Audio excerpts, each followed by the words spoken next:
विपक्ष के नेता महोदय कहते हैं कि पहले मेरी बात का आप जवाब दीजिए, मैं सुनना चाहता हूं। आपकी मुनसफी से संसद नहीं चलेगी। मेरे आप बोलने का क्रम मैं तय करूंगा। इस तरह से नहीं चलेगी संसद।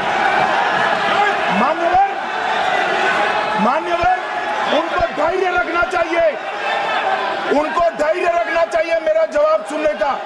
इनकी एक एक बात का जवाब मैं दूंगा, मगर मेरे भाषण का क्रम वो तय नहीं कर सकते, मैं करूंगा क्योंकि मैं बोल रहा हूं। स्पीकर सर, मेरा कल एक सवाल था जो हिंदुस्तान के इतिहास में पहली बार डिसीजन लिया गया कि इलेक्शन कमिश्नर्स को फुल फुल इम्यूनिटी दी जाएगी। ठीक है, ये है ना, इसका जवाब इसका पीठ में खत्म नहीं किया सर। इसके पीछे जो थिंकिंग थी वो हमें सबसे पहले बताएं। ठीक है। दूसरी बात, नहीं, हरियाणा की जहां इन्होंने बात की, इन्होंने एक उदाहरण लिया, वहां पर अनेक उदाहरण हैं। वो भी आपने दिया था ना, 19 वो भी आपने दिया था, इसलिए दिया वो भी 19 लाख वहां पे फेक लोग, वो उदाहरण आपने दिया था, इसलिए उसका जवाब दिया। और ये भी हमें बता दीजिए, actually let us have a debate on my press conference. Let us go. Let us have very good idea. Let us have a debate on my press conference.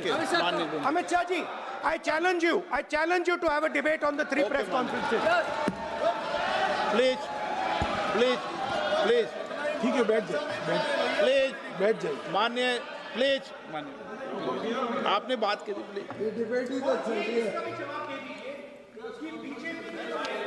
Uttar Pradesh में और हरियाणा में दोनों चुनाव में वोट कैसे दे रहे हैं, प्लीज ये भी जवाब दे दीजिए।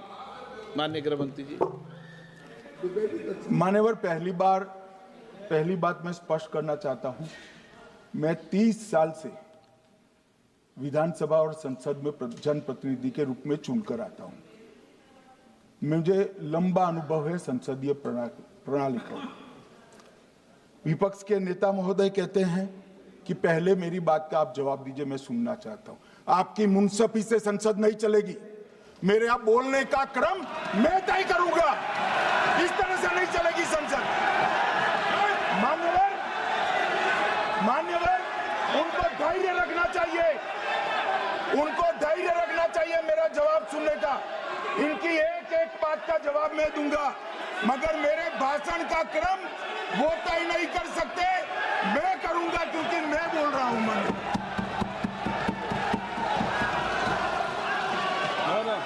गृह मंत्री जी, एक मिनट गृह मंत्री, क्या गलत बोला उन्होंने यही बोला, आपने जो बात उठाई है मुझे कब बोलना है मैं तय करूंगा, यही बोला ना।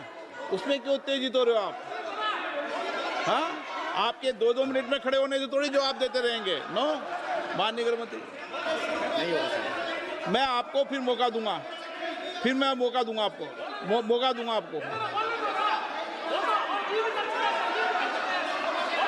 हाँ बोलिए, बोलिए सर। ये बोलिए। आपने अगर अमित शाह जी का रिस्पांस देखा तो ये कंप्लीटली डिफेंसिव रिस्पांस है, ये घबराया हुआ रिस्पांस है, ये डरा हुआ रिस्पांस है। अब सुनिए पूरी बात, प्लीज मानिए। नो, सच्चा रिस्पांस नहीं है। माननीय गृह मंत्री जी। मान्यवर, आपके चेहरे पर बैठो। मान्यवर, आपके चेहरे पर चिंता की लकीरें मैं देख रहा हूं कि मैं क्या बोलूंगा। मैं उनके उकसावे में नहीं आऊंगा, मैं मेरे विषय पर बोलूंगा। मान्यवर, मैंने इतना ही कहा कि मेरे भाषण का क्रम मैं तय करूंगा। मेरे भाषण का पहले क्या बोलना, बाद में क्या बोलना, मैं तय करूंगा। और मैं मानता हूं कि हर एक वक्ता का ये अधिकार है, उनका भी है, मेरा भी है। कल वो बोल रहे तो हम ऐसा थोड़ी ना बोले आप झूठ क्यों बोल रहे हो, हम नहीं बोल सकते साहब। वो माननीय विपक्ष के नेता है, वो बोल सकते अपना भाषण। मान्यवर, और मैंने तो ये भी कहा, मेरा पूरा भाषण छूट कर कुछ बच जाता है तो आप पूछिएगा, मैं जवाब दूंगा। मगर अब धैर्य भी चाहिए और सुनना भी चाहिए, दोनों चीजें करनी पड़ती है। मान्यवर, वोट चोरी का कोहराम बचा। मैं वोट चोरी किसको कहते हैं वो बताना चाहता हूं। वोट चोरी के 3 आयाम हैं। एक तो मतदाता नहीं है, मतलब योग्यता नहीं है, और आप वोटर बन जाते हो तो वोट चोरी माना जाएगा। दूसरा, आप गलत प्रकार से चुनाव जीतते हो तो वोट चोरी माना जाएगा।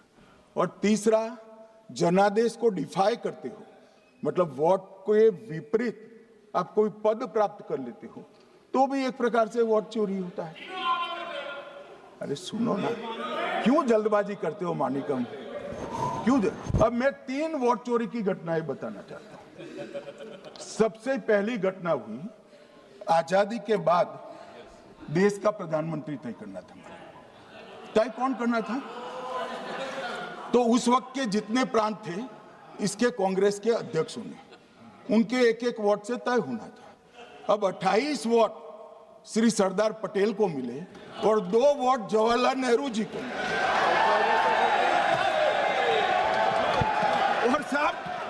और साहब प्रधानमंत्री जवाहरलाल जी बने।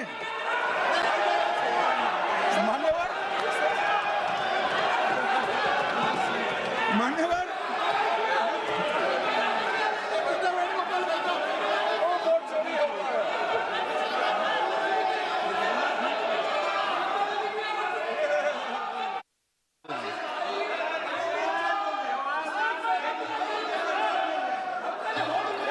प्लीज, माननीय गृह मंत्री जी, माननीय गृह मंत्री जी, प्लीज।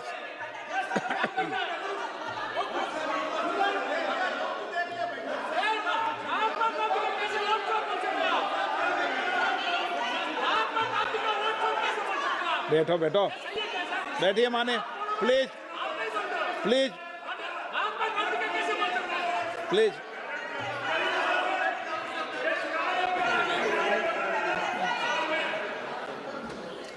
मान्यवर दूसरी, प्लीज बैठिए बैठिए माननीय सदस्य, प्लीज, हर बार नहीं उठते, बैठिए। मान्यवर दूसरे प्रकार की वोट चोरी और नैतिक तरीके से चुनाव जीतना, ऐसी वोट चोरी भी भूतकाल में एक बार हुई थी। श्रीमती इंदिरा गांधी रायबरेली से चुनी गई। इलाहाबाद हाईकोर्ट में श्री राजनारायण पहुंचे कि चुनाव नियमों के अनुसार नहीं हुआ। इलाहाबाद हाईकोर्ट ने ये तय कर दिया कि श्रीमती गांधी ने उचित तरीके से चुनाव नहीं जीता है, हम इसको रद्द कर दें। मान्यवर, ये भी वोट चोरी थी, बहुत बड़ी वोट चोरी थी। और उसके बाद में क्या हुआ? उसके बाद में वो वोट चोरी को ढकने के लिए संसद में कानून लाए कि प्रधानमंत्री के खिलाफ कोई केस ही नहीं हो सकता। मैं विपक्ष के नेता को कहना चाहता हूं, इम्यूनिटी की बात आप चुनाव आयोग की पूछ रहे हैं, इसका तो मैं जवाब दूंगा, इम्यूनिटी का। मगर ये इम्यूनिटी जो श्रीमती गांधी ने दी थी, इसके लिए आपका क्या कहना है? और उन्होंने तो स्वयं के लिए ले ली। उनका आरोप है। प्लीज, ऐसे नहीं चलता मान्यवर। आप जब बोले, जब 5-5 मिनट उठेंगे क्या? ये मान्यवर, उनका आरोप है। आप भी बोले। नो, गलत। 1-1 मिनट में सदस्य नहीं उठेगा ना। मान्यवर, उनका आरोप है कि सरकार ने बनाया तो लोकतंत्र ने बनाया, तो जो समय का केस था वो बताया है, आगे का तो बताया। मोदी जी को भी सब लोगों ने प्रधानमंत्री बनाया है भाई, आपकी कृपा से नहीं बने हैं।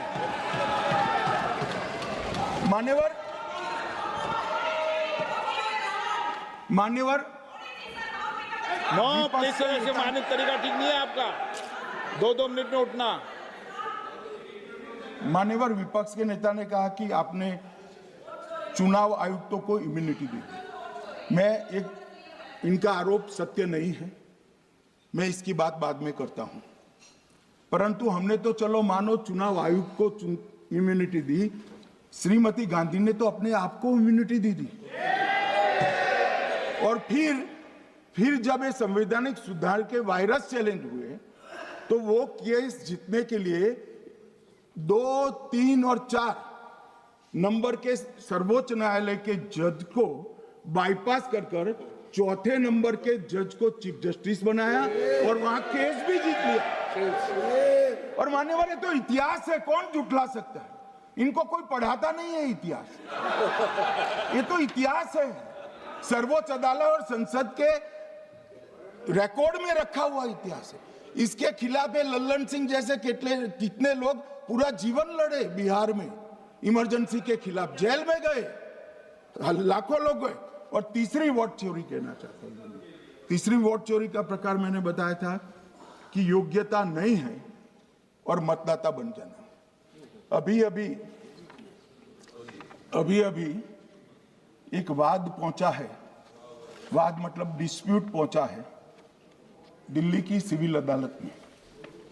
उसमें डिस्प्यूट ये है कि सोनिया गांधी जी इस देश की नागरिक बनने से पहले मतदाता बने।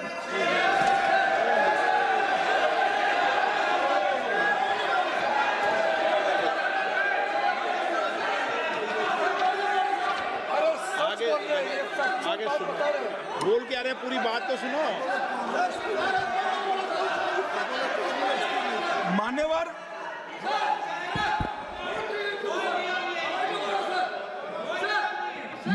मैंने इतना ही कहा है कि अदालत में केस चल रहा है जो फैक्चुअल है। अब जवाब तो उनको अदालत में देना है, सोनिया जी ने यहां क्यों दे रहे? अदालत में जवाब देना है।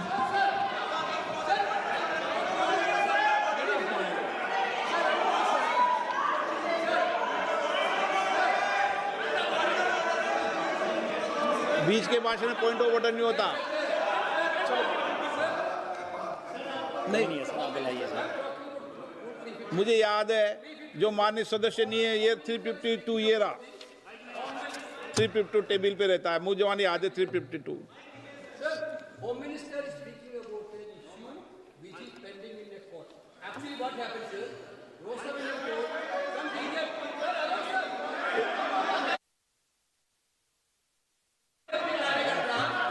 filed a case on Madam Sonia Gandhi's voting on that 80.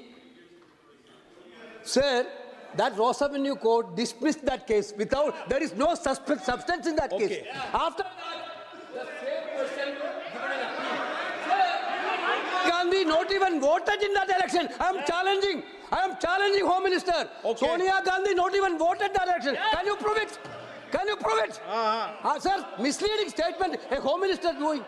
Sir, you are. What is this, sir? एक मिनट प्लीज दादा, एक मिनट प्लीज। नो, बैठिए। नो,